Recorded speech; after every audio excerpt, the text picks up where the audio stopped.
बेगूसराय जिंदाबाद, बेगूसराय जिंदाबाद। मेरी आवाज जहां तक पहुंच रही है, आप तमाम भाइयों बहनों को, नौजवान दोस्तों को, दुकानदार भाइयों को, मेहनत मजदूरी करके ठेला रिक्शा चलाकर, टैक्सी चलाकर अपना पेट भरते हुए परिवार का भरण पोषण करने वाले आप तमाम कामगारों को, आप तमाम नागरिकों को मैं क्रांतिकारी इस्तकबाल करता हूं। आपको जय भीम और लाल सलाम पेश करता हूं। दोस्तों, ये स्वतंत्रता दिवस की संध्या है और इस सांझ हम लोग इस बात पर चर्चा कर रहे हैं कि हिंदुस्तान में आज़ाद होने का मायने क्या होता है। सबसे पहले मैं आप तमाम नागरिकों को स्वतंत्रता दिवस की हार्दिक बधाई देता हूं और एनआरसी के खिलाफ जो यह जॉइंट फोरम बना है, यह जो जॉइंट कमेटी बनी है, उनका बेहद शुक्रगुजार हूं।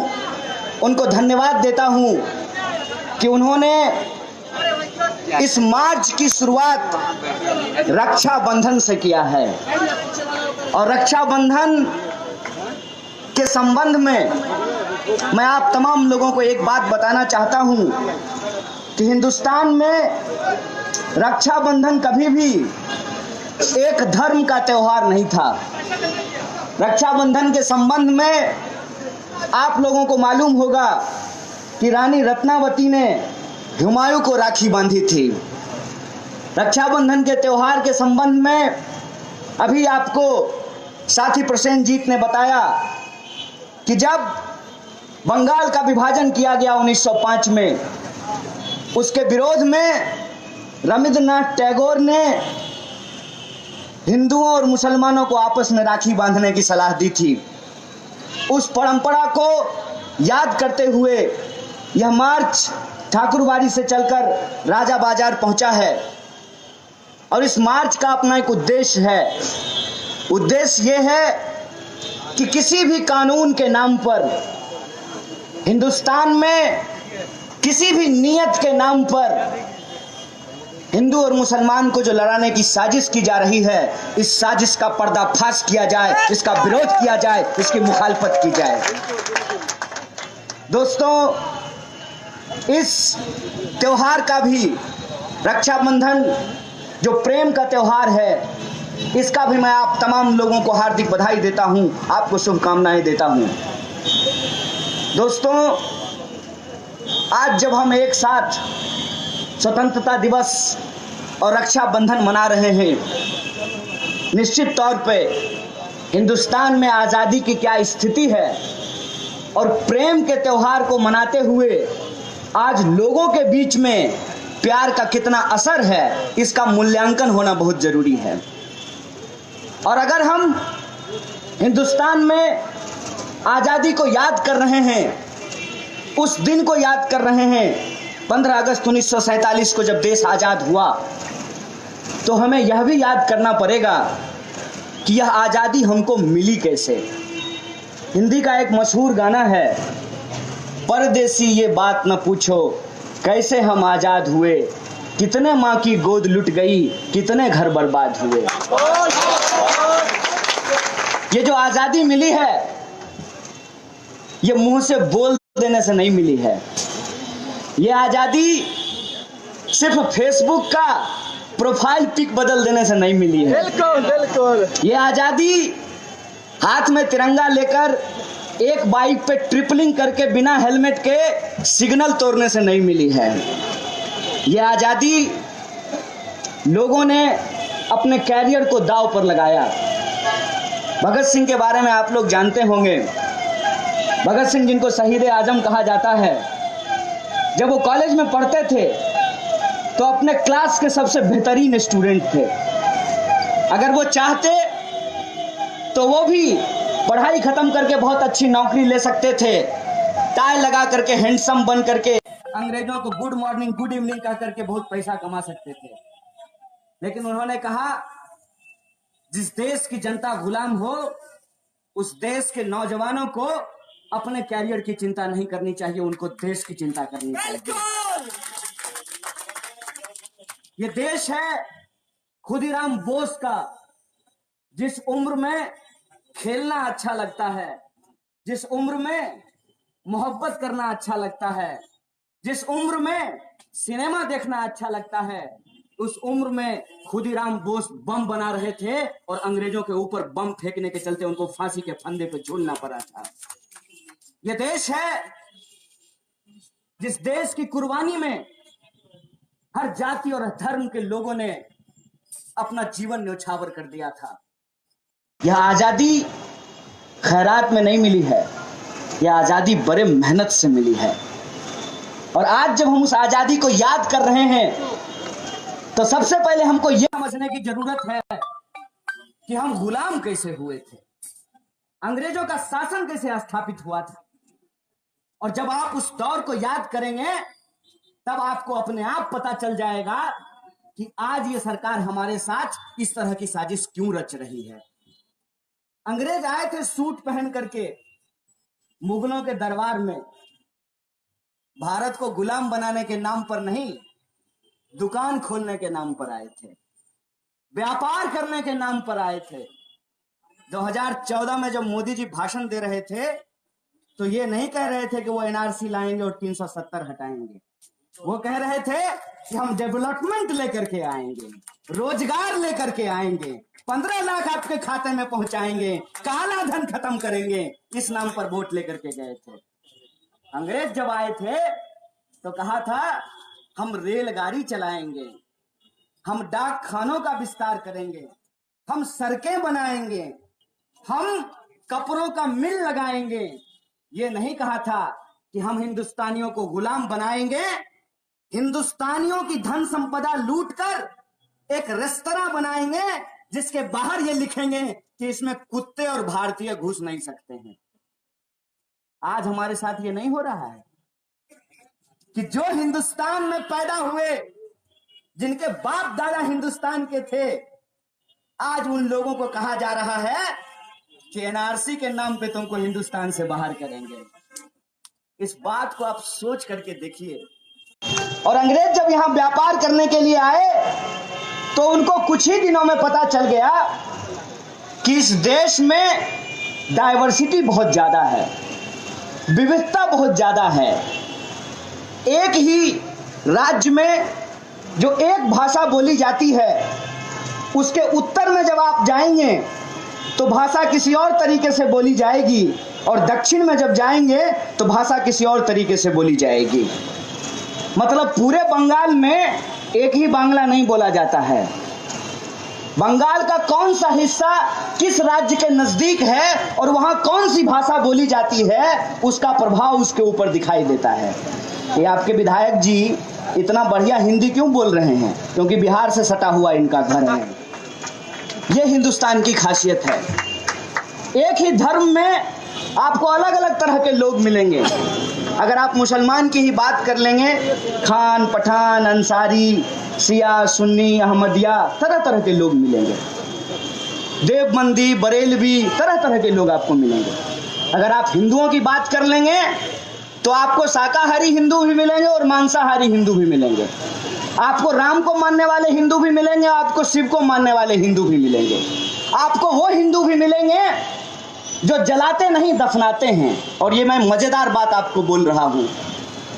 अब जब आप कर्नाटक जाएं तो कर्नाटक में एक समुदाय है जिसका नाम है लिंगायत।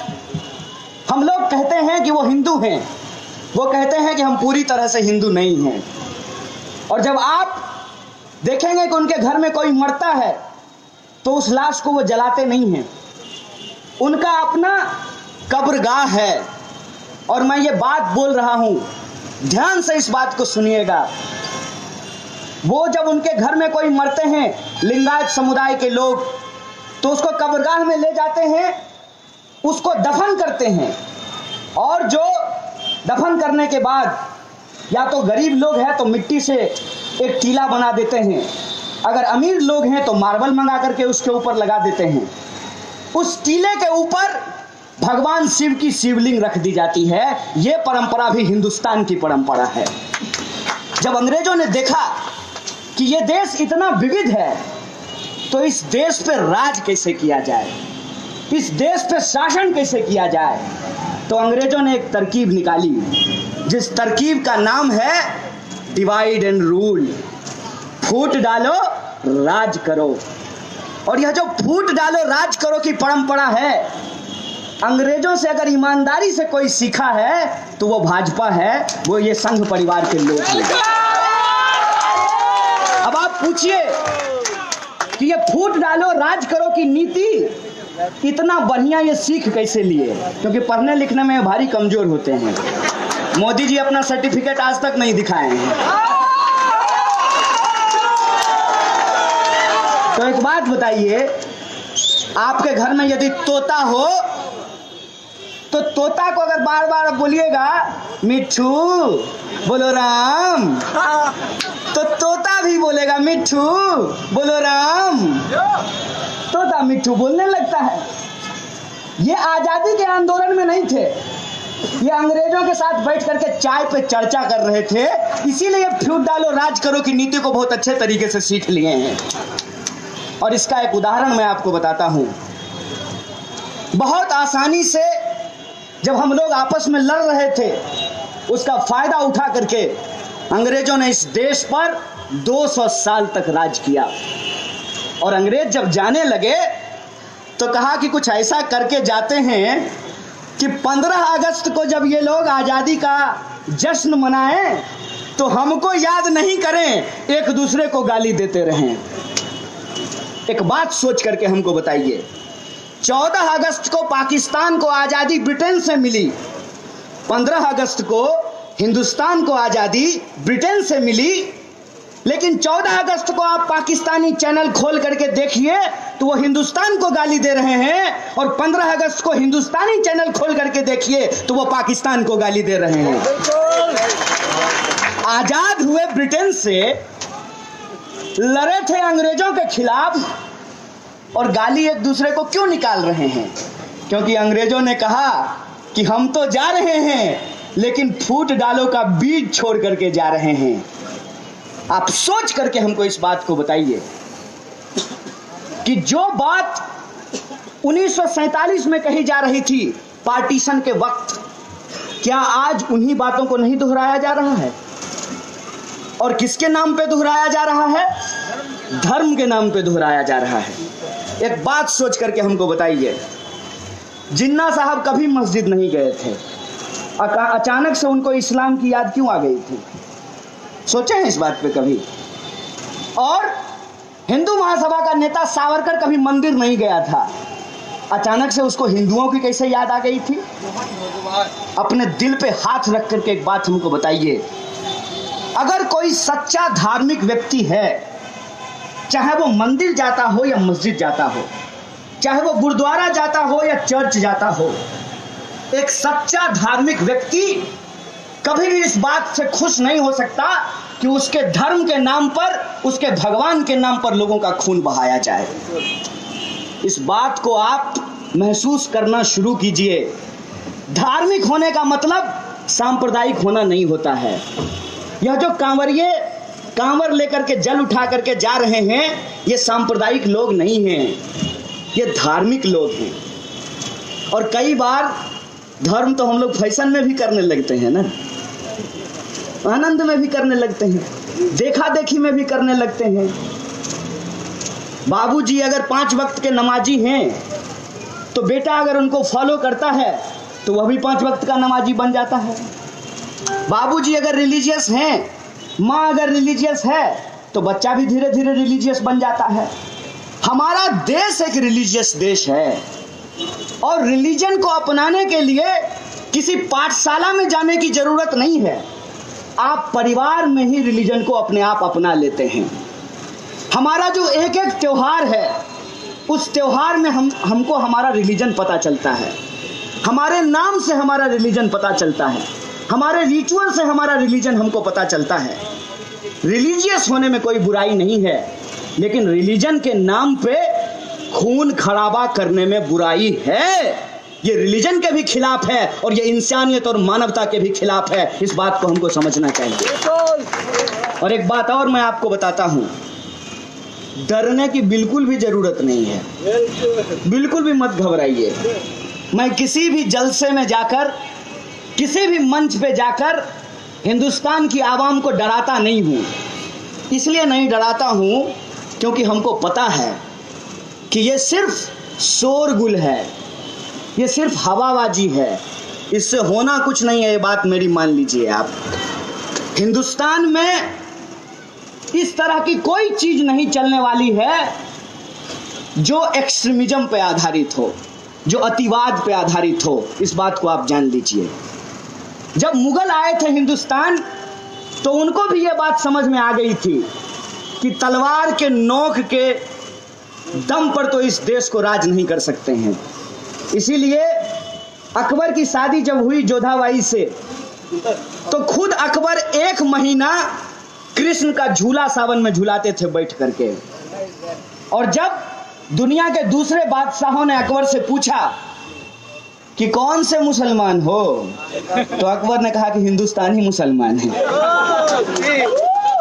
जो लोग काम करने के लिए दुबई जाते हैं और गल्फ में काम करते हैं, उनसे अक्सर ये बात पूछी जाती है कहाँ से आए हो, तो बोलेगा कि हिंदुस्तान से आए हैं, पाकिस्तान से आए हैं, बांग्लादेश से आए हैं।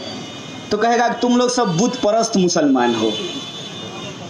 आप लोग कभी गौर किए हैं 786 का कैलेंडर सिर्फ हिंदुस्तान के मुसलमान ही अपने घर में लगाते हैं, दुनिया के मुसलमान नहीं लगाते हैं। और 786 नंबर का बिल्ला हिंदुस्तान के सिनेमा में ही अमिताभ बच्चन का होता है कुली नंबर 1 में। ये हिंदुस्तान का कल्चर है। इस देश को इतनी आसानी से नहीं अलग किया जा सकता है, क्योंकि ये देश एक दिन में नहीं बना है।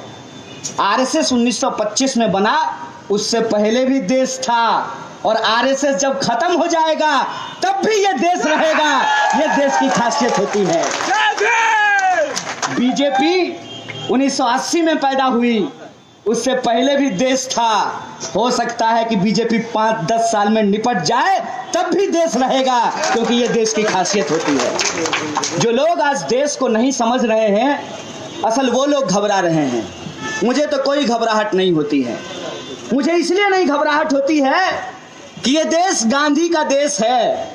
और मजेदार बात देखिए कि जिस नरेंद्र मोदी ने अपनी पूरी जवानी जय गोडसे, जय गोडसे, जय गोडसे करके बिताई थी, जब बुढ़ापे में वो देश के प्रधानमंत्री बने हैं, तो उस गांधी की ताकत देखिए कि वो गांधी के सामने झुकते हुए, माला चढ़ाते हुए सोचता होगा कि हमने एक बार इसको मारा, ये हर साल 2 अक्टूबर को हमको थप्पड़ मारता है, हमको झापड़ मारता है। ये गांधी की ताकत है, ये हिंदुस्तान की खासियत है।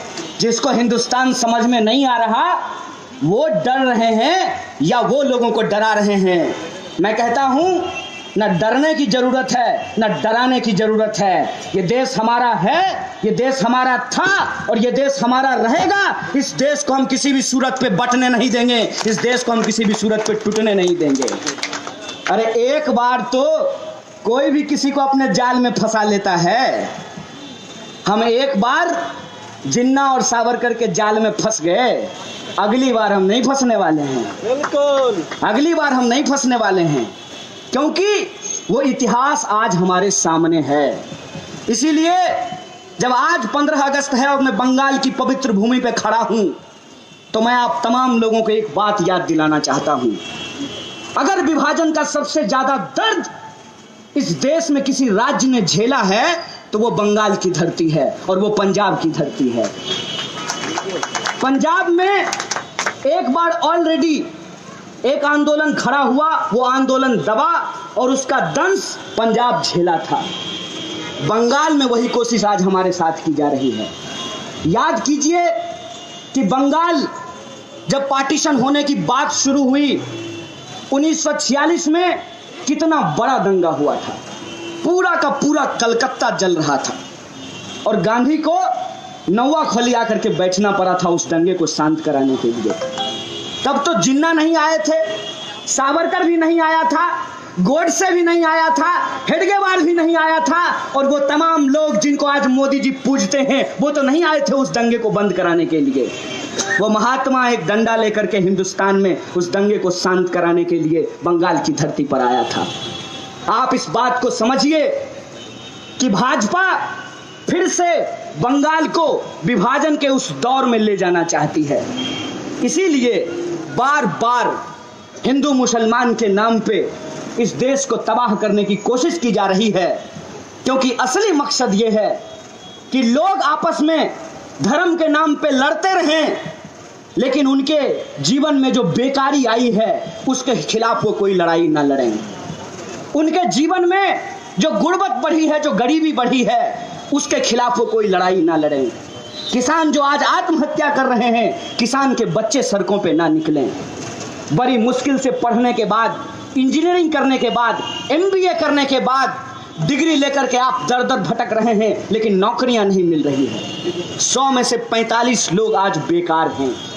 इसीलिए हर वो नीति जो सरकार कहती है कि हम विकास के लिए लेकर के आए हैं, दरअसल उसका नियत इस देश में सांप्रदायिकता की जहर को फैलाना है, इस देश में धार्मिक झगड़े को बढ़ाना है, इस देश में धार्मिक उन्माद को बढ़ाना है।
खत्म हो गया, शुरू कीजिए।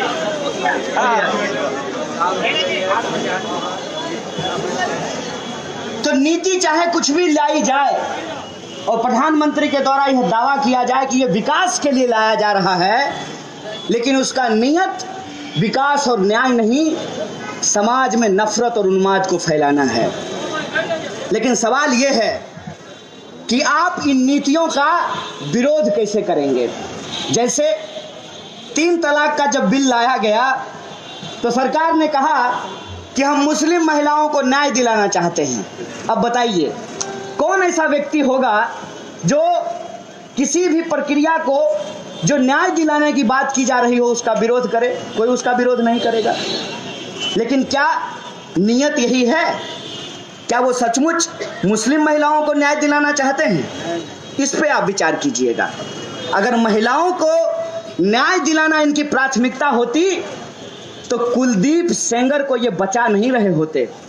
जब तक सुप्रीम कोर्ट ने डांट नहीं लगाई उन्नाव रेप केस में, कुलदीप सेंगर को इन्होंने जेल में नहीं डाला, उसको अपनी पार्टी से नहीं निकाला। मतलब इनका उद्देश्य महिलाओं को न्याय दिलाने का नहीं है, इनका उद्देश्य समाज में धार्मिक मतभेद को बढ़ाने का है। फिर इन्होंने कहा कि हम 370 हटा रहे हैं जिससे कश्मीरियों को न्याय मिलेगा, कश्मीर में विकास होगा, कश्मीर में नए रोजगार के अवसर पैदा होंगे। अब बताइए कि कोई भी व्यक्ति इस बात का विरोध करेगा कि विकास नहीं होना चाहिए, नए रोजगार के अवसर नहीं पैदा होने चाहिए, आर्थिक उन्नति नहीं होनी चाहिए? कोई इसका विरोध नहीं कर पाएगा। लेकिन नियत क्या है? क्या नियत यही है? अगर नियत यही होती तो भाजपा के एक मंत्री अपने घर के बाहर कश्मीरी लड़की का फोटो नहीं लगाते, और भाजपा के एक सीएम ये नहीं कहते कि अब हमारे यहाँ के लड़के कश्मीर में जाकर के शादी कर सकते हैं। हमारा बिहार का जो डिप्टी सीएम है वो ये नहीं कहता कि अब बिहारियों को कश्मीर में रोजगार मिलेगा। नियत ये नहीं है। नियत क्या है? नियत वही है जो इन्होंने नोटबंदी को लागू करते हुए स्पष्ट की थी। नोटबंदी को लागू करते हुए इन्होंने क्या कहा कि नोटबंदी से आतंकवाद, नक्सलवाद और काला धन का समस्या समाप्त हो जाएगा। नोटबंदी हुई। नोटबंदी होने के बाद रिजर्व बैंक के गवर्नर ने इस्तीफा दिया और रिजर्व बैंक ने कहा कि 99% से ज्यादा पुराना नोट वापस आ गया, तो आप बताइए काला धन कहां गया। और अगर काला धन वापस आया तो काला धन वापस आने के बाद आपके खाते में 15 लाख रुपया क्यों नहीं पहुंचाया गया। और इनका दूसरा दावा था कि इससे आतंकवाद समाप्त हो जाएगा। तो अगर आतंकवाद समाप्त हो गया तो पुलवामा में आपके चचा जान आए थे हमला करने के लिए, कौन किया था उन्होंने। उसके बाद जीएसटी लाई गई। जीएसटी लाने के बाद इन्होंने कहा कि टैक्स चोरी बंद हो जाएगी।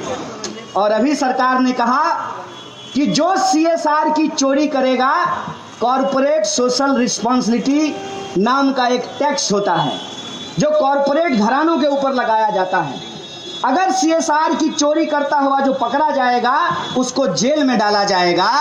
तो मैडम जी, वित्त मंत्री जी, आपने कहा था कि जीएसटी लागू करने के बाद टैक्स का चोरी बंद हो जाएगा, तो टैक्स का चोरी अभी भी कैसे हो रहा है, इस सवाल का जवाब आप उनको दे दीजिए। मतलब जीएसटी का उद्देश्य टैक्स की चोरी रोकना नहीं था।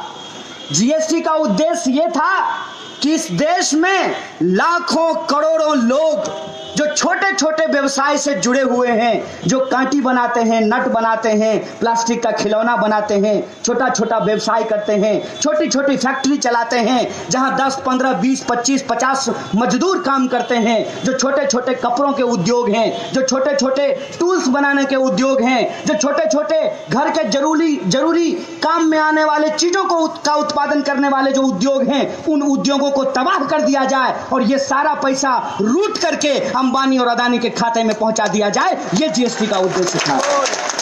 और आप बताइए कि जीएसटी आने के बाद जो छोटे व्यवसाय करने वाले जो कलकत्ता के व्यवसायी हैं, उनको पता चला होगा कि उनके रोजगार पे इसका कितना बुरा असर पड़ा।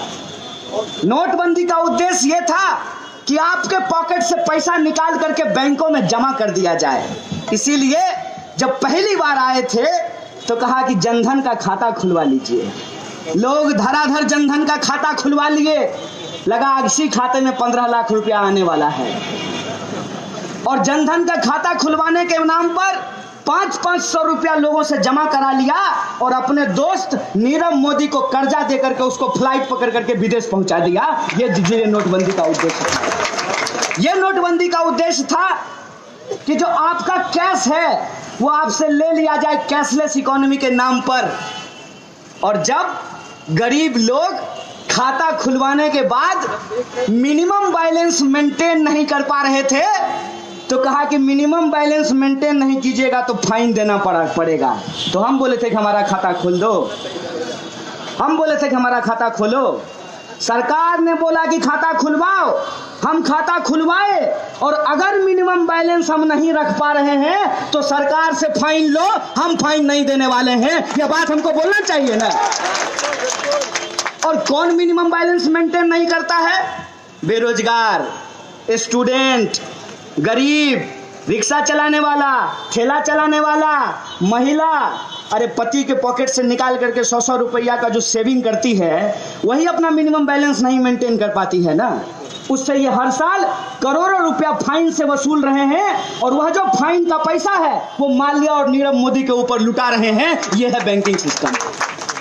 तो नोटबंदी का उद्देश्य पता चला। ये जो तमाम नीतियां लाई जा रही है, नीति के बारे में जो सरकार कहती है और उसका जो असली नियत है उसमें जमीन आसमान का फर्क है। सरकार कहती है सबका साथ, सबका विकास, सबका विश्वास, और रियलिटी में लागू क्या होता है? अंबानी अदानी का साथ, अंबानी अदानी का विकास, अंबानी अदानी का विश्वास। क्यों? क्योंकि उसके अलावे इस देश की किसी भी जनता को कोई लाभ होता हुआ नहीं नजर आ रहा है। जनता रोज बरोज किसी ना किसी समस्या से जूझ रही है। बाल बच्चा को पेट काट करके इंजीनियर बनाया है। इंजीनियर बनने के बाद बेटा कॉल करता है, video call, my mummy job नहीं है, थोड़ा और पैसा भेज देती तो एमबीए कर लेते हैं। माँ बाप कर्जा लेकर के पहले इंजीनियरिंग करवाएं, फिर कर्जा लेकर के उसको एमबीए करवाएं, और एमबीए करने के बाद कहेगा कि मम्मी अभी भी जॉब नहीं है। तो क्या करें? तो चलो घर घर घूम घूम करके एक्वागार्ड बेचते हैं। अगर एक्वागार्ड ही बेचना है, फेना सरफ ही घर घर घूम करके बेचना है, तो हमको बताइए कि 10 लाख रुपया 12 लाख रुपया खर्च करके इंजीनियर बनने का क्या जरूरत है? 15 लाख 20 लाख रुपया खर्च करके एमबीए करने का क्या जरूरत है? लाखों रुपया खर्च करके नर्स का ट्रेनिंग करने का क्या जरूरत है? लाखों रुपया खर्च करके बीएड का ट्रेनिंग करने का क्या जरूरत है? समझ में ही नहीं आ रहा है। पहले लोग पीएचडी करता है, उसके बाद बीएड करने के लिए जाता है, पहले बीटेक करता है, उसके बाद बीएड करने के लिए जाता है। तो क्या चल रहा है देश में? कोई अगर इंजीनियरिंग किया है तो उसको बीएड करने की क्या जरूरत है? कोई अगर पीएचडी किया है तो उसको बीएड करने का क्या जरूरत है? क्योंकि लगता यह है कि पीएचडी करने से तो जॉब मिल नहीं रहा है, बीटेक करने से तो जॉब मिल नहीं रहा है, एमबीए करने से तो जॉब मिल नहीं रहा है। तो ऐसा करते हैं, बीएड का ट्रेनिंग ले लेते हैं, कम से कम स्कूल में मास्टर बनने का नौकरी मिल जाएगा। और सरकारी स्कूलों में विद्यार्थी नहीं पहुंच रहे हैं। 40% लोग जो अपने बच्चों को पढ़ाते हैं वो सरकारी स्कूलों में नहीं पढ़ाते हैं, वो प्राइवेट स्कूल में पढ़ाते हैं। 100 में से 40, आप में से भी बहुत सारे लोगों के बच्चे प्राइवेट स्कूल में पढ़ने के लिए जाते हैं। आप कभी सोचे हैं, आपने कभी विचार किया है इस बात पे? टैक्स देते हैं आप सरकार को, हर चीज जो आप खरीदते हैं उस पे आप टैक्स देते हैं सरकार को। सरकार जो चुन करके आती है वो बिजनेस सबमिट कराती है बिजनेसमैन के लिए, लेकिन इस देश की शिक्षा व्यवस्था कैसे बेहतर होगी इसके लिए सरकार के पास कोई योजना नहीं है। सरकार को हम टैक्स देते हैं किस लिए? कि सरकार हमको बदले में सर्विस दे। क्या सर्विस देगी सरकार? सरकार हमको सुरक्षा देगी, सरकार हमारे लिए फिनांस की व्यवस्था करेगी, करेंसी की व्यवस्था करेगी, और सरकार हमारे लिए जो हमारी बुनियादी जरूरत है उन बुनियादी जरूरतों को ठीक करने का काम करेगी। क्या सरकार इस काम को कर रही है? आप दनादन टैक्स दिए जा रहे हैं। जब आप कार खरीदते हैं तब भी आप रोड टैक्स देते हैं, और कार में पेट्रोल जब भराते हैं तब भी आप टैक्स देते हैं, और जब आप रोड पे चलते हुए अपना घर पहुंचना चाहते हैं तो बीच में जो टोल टैक्स आता है तब भी आप टैक्स देते हैं। तो आप बताइए कि एक सेवा के लिए बार बार हमसे टैक्स क्यों वसूला जाता है? एक सेवा के लिए बार बार हमसे टैक्स इसलिए वसूला जाता है कि इकोनॉमी जिस तरीके से आज नीचे गिर रही है,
भाई हाँ चलिए ना उधर ना मानेगा।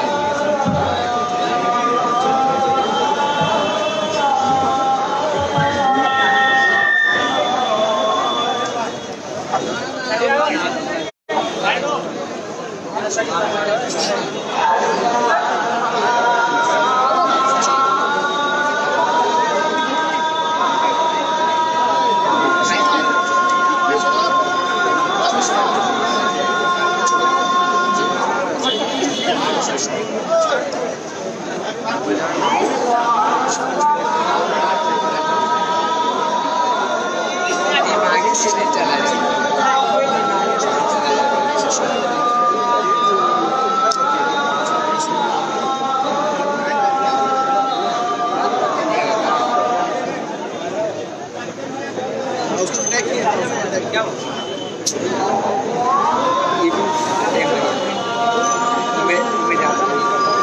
रिकॉर्ड नहीं तो बताओ।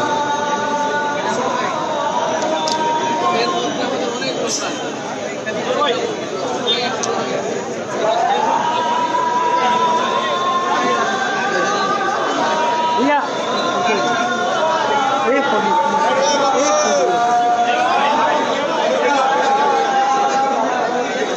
उतरेगा तो यहीं से ले लो, उतरेगा यहीं से।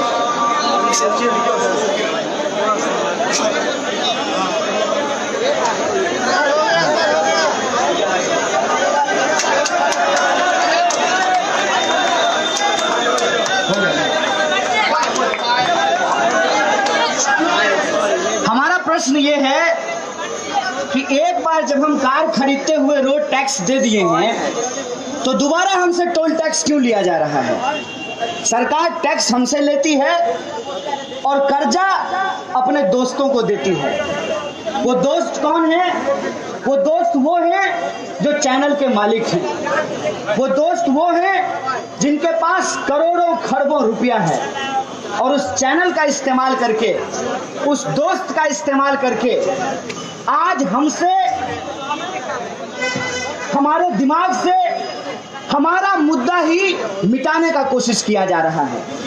जब भी आप टीवी खोलेंगे तो आपको सबसे ज्यादा आश्चर्य ये होगा कि ये टीवी हमारा है, ये जो सेटअप बॉक्स है वो हमारा है, इसमें रिचार्ज हम कराए हैं, चाहे पेटीएम से रिचार्ज कराएं कि गूगल पे से रिचार्ज कराएं या रिटेल शॉप पे जाकर के रिचार्ज कराएं, लेकिन इस टीवी में मुद्दा हमारा नहीं है। इस टीवी में हमारा चेहरा नहीं दिख रहा है। इस टीवी में हमारे बच्चों का भविष्य का बात नहीं किया जा रहा है। इसीलिए आज आप देखेंगे कि आप जो बात बोलना नहीं चाहते हैं वो बात आपके मुंह में डाल दी जाती है। जो बात आप सोचना नहीं चाहते हैं वो बात आपके दिमाग में डाल दी जाती है। सालों से इस देश में अलग अलग जाति और धर्म के लोग एक साथ रहते आए हैं। स्वाभाविक रूप से जब हम एक साथ रहते हैं तो हमारे बीच में मतभेद भी होता है, झगड़ा भी होता है, लड़ाइयाँ भी होती हैं, बहसें भी होती हैं, लेकिन कभी कोई ये बात नहीं कहता था कि तुम पाकिस्तान चले जाओ। आज स्थिति ये है कि आप सरकार की आलोचना कीजिए, सरकार के समर्थन में बोलने वाले लोग तुरंत आपको कहेंगे कि आप पाकिस्तान चले जाओ। मैं बड़े आराम से उनसे एक सवाल पूछता हूं कि तुम जिस सरकार का समर्थन कर रहे हो उस सरकार को आरएसएस चला रही है, और आरएसएस की वेबसाइट पे जाओगे, आप लोग भी जाकर के देख लीजिएगा, सबके हाथ में मोबाइल है। वेबसाइट पे जब आप देखेंगे तो उस पर लिखा हुआ है कि हम अखंड भारत का निर्माण करेंगे, आर्यावर्त का निर्माण करेंगे, जिस आर्यावर्त में हिंदुस्तान, पाकिस्तान, बांग्लादेश, अफगानिस्तान सब शामिल होगा। लेकिन दोस्त, जो ऑलरेडी हिंदुस्तान में रह रहे हैं उनको पाकिस्तान भेज दोगे तो अखंड भारत का निर्माण कैसे करोगे? जो ऑलरेडी आसाम और बंगाल में रह रहे हैं, एनआरसी के नाम पे उनको बांग्लादेश भेज दोगे तो अखंड भारत का निर्माण कैसे करोगे? असल मसला ये है कि इनको भारत का निर्माण नहीं करना है, इनको मंदिर का निर्माण नहीं करना है, इनको सरकार का निर्माण करना है, इसको सरकार बनानी है। इसीलिए ये हर कुछ सिर्फ और सिर्फ चुनाव जीतने के लिए करते हैं। और जब जो चुनाव नहीं जीत पाते हैं तब जीते हुए एमएलए को खरीद करके अपोजिशन पार्टी बन जाते हैं। अभी पूर्वोत्तर के राज्य में ऐसा हुआ कि भाजपा के पास एक भी सीट नहीं था सिक्किम में, सारा का सारा विधायक खरीद करके वो सिक्किम का अपोजिशन पार्टी बन गया है। मतलब समझ रहे हैं कि पहले होगा हिंदू मुसलमान, जब हिंदू मुसलमान से भी आपका दिमाग खराब नहीं होगा तब होगा ईवीएम, ईवीएम को भी अगर आप नहीं होने देंगे तब होगा पेटीएम, तब बनेंगे पीएम, और पीएम तब कहेंगे भाइयों बहनों हम तो देश के विकास के लिए सब कुछ कर रहे हैं। अरे आप तो 14 से विकास को पैदा करने की कोशिश कर रहे हैं। पहले 3 तलाक पैदा हो गया, अब 370 पैदा हुआ है। विकास कब पैदा होगा? तो विकास के जो ओरिजिनल फादर हैं अंबानी जी ने कहा कि हम पैदा करेंगे कश्मीर में विकास। ये बात समझना बहुत मुश्किल नहीं है, जो बात हम लोग समझने की कोशिश कर रहे हैं। आप भी बहुत आसानी से इस बात को समझ सकते हैं कि इस देश में अगर इंसान को किसी चीज के नाम पर बेवकूफ बनाया जा सकता है तो वो है धार्मिक भावना। धार्मिक भावना के नाम पर एक इंसान को दूसरे इंसान के विरुद्ध में खड़ा किया जा सकता है। धार्मिक भावना के नाम पर लोगों का जो उनका हक और अधिकार है उससे उनका ध्यान हटाया जा सकता है। धार्मिक भावना के नाम पर इतिहास के गरे मुर्दों को उखाड़कर वर्तमान में आपको आपस में लड़ाया जा सकता है। अब ये कौन जानता है, आप बताइए कि बाबरी मस्जिद किसने बनवाया? बाबरी मस्जिद किसने बनवाया ये हम नहीं जानते हैं, लेकिन बाबरी मस्जिद किसने तोड़ा ये हम जरूर जानते हैं। सवाल ये है कि अगर मंदिर तोड़ करके मस्जिद बनाई गई थी तो वो गलत था, तो क्या उस गलती का बदला आज आप हमसे लीजिएगा? उसका बदला आज आप हमसे लेना चाहते हैं? ये इतिहास के गरे मुर्दे क्यों उखाड़े जाते हैं? क्योंकि जब आप इतिहास का गरा मुर्दा उखाड़ते हैं तो वर्तमान पर से लोगों का ध्यान अपने आप हट जाता है। वर्तमान में लोग ये विचार करने की जरूरत नहीं महसूस करते हैं कि हम मर रहे हैं भूख से और बचाना चाहते हैं धर्म। संकट है बेरोजगारी का और कहते हैं कि धर्म संकट में है। संकट है कि किसानों को उनके अनाज का दाम नहीं मिल रहा तो आप कहते हैं कि भारतीय संस्कृति खतरे में है। इस साजिश को हम लोगों को समझना पड़ेगा। इसीलिए जब मैं आज बंगाल में खड़ा हूं तो मैं आप तमाम लोगों को याद दिलाना चाहता हूं कि बंगाल वो धरती है जिसने अंग्रेजों को सबक सिखाना शुरू किया था। यहां से आजादी की आंदोलन की बुनियाद रखी गई थी।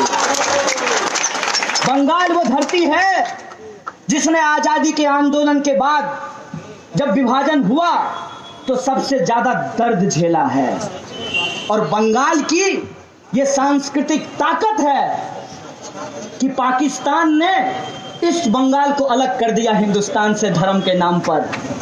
माउंटबेटन ने नेहरू जी के जमाने में, जिन्ना जी के जमाने में उस ईस्ट बंगाल को इस वेस्ट बंगाल से अलग कर दिया। लेकिन देखिए कि संस्कृति और भाषा का जुड़ाव कितना गहरा होता है कि बांग्लादेश का निर्माण धर्म के नाम पे नहीं भाषा के नाम पे हुआ था। इस बात को आप याद रखिएगा। हमारी जो संस्कृति है वो संस्कृति दरअसल हिंदुस्तानी संस्कृति है। और हिंदुस्तानी संस्कृति की खास बात यह है कि हम अलग अलग होते हुए भी एक हैं। हम अलग अलग धर्म के होते हुए भी एक हैं। हम अलग अलग भाषा बोली बोलते हुए भी एक हैं। हम अलग अलग खान पान और संस्कृति को मानते हुए भी हम एक हैं। और यह जो विविधता में हमारी एकता की ताकत है, इस एकता को जो तोड़ने का प्रयास है, इस प्रयास को हमको विफल करना पड़ेगा। तभी जाकर के यह जो आज़ादी 15 अगस्त 1947 को हमको मिली है, हम उसको सुरक्षित रख पाएंगे और भारत को तोड़ने की हर साजिश को हम नाकाम कर पाएंगे। इसीलिए आज़ादी की इस संध्या में स्वतंत्रता आंदोलन के स्वतंत्रता दिवस की याद में हम आप तमाम लोगों से ये कहना चाहते हैं कि आज़ाद होने का मतलब होता है कि जो आज़ादी आपको आपके संविधान ने दिया है, उस आज़ादी की रक्षा करना। और उस संविधान ने आपको कहा है कि आज़ाद होने का मतलब होता है आज़ाद ख्यालात को मानना, आज़ाद ख्यालात पे चलना, आज़ाद ख्यालात के रास्ते को आगे बढ़ाना। और आज़ाद ख्यालात के रास्ते पे आगे बढ़ने का मतलब ये होता है कि हम सवाल उन तमाम ताकतों से पूछेंगे जिनको हमने इस देश की गद्दी सौंपी है। हम उनसे ये पूछेंगे उनके तमाम साजिशों और कोशिशों को नाकाम करते हुए कि बताइए विकास कहाँ है, बताइए 2 करोड़ नौकरी कहाँ है, बताइए काला धन का क्या हुआ, बताइए कि हमारे खाते में 15 लाख रुपया क्यों नहीं पहुंचा। ये सवाल हम उनसे पूछेंगे।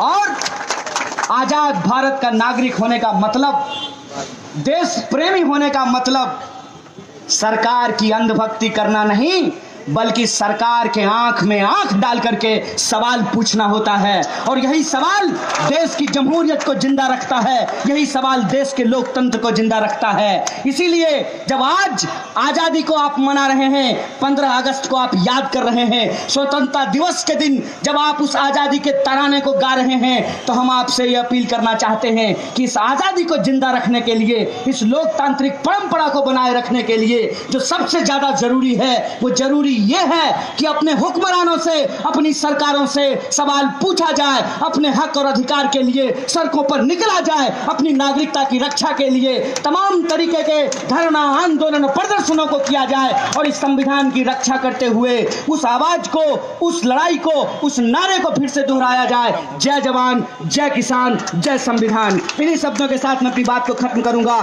शुक्रिया। इनकलाब जिंदाबाद, हमारी एकता जिंदाबाद।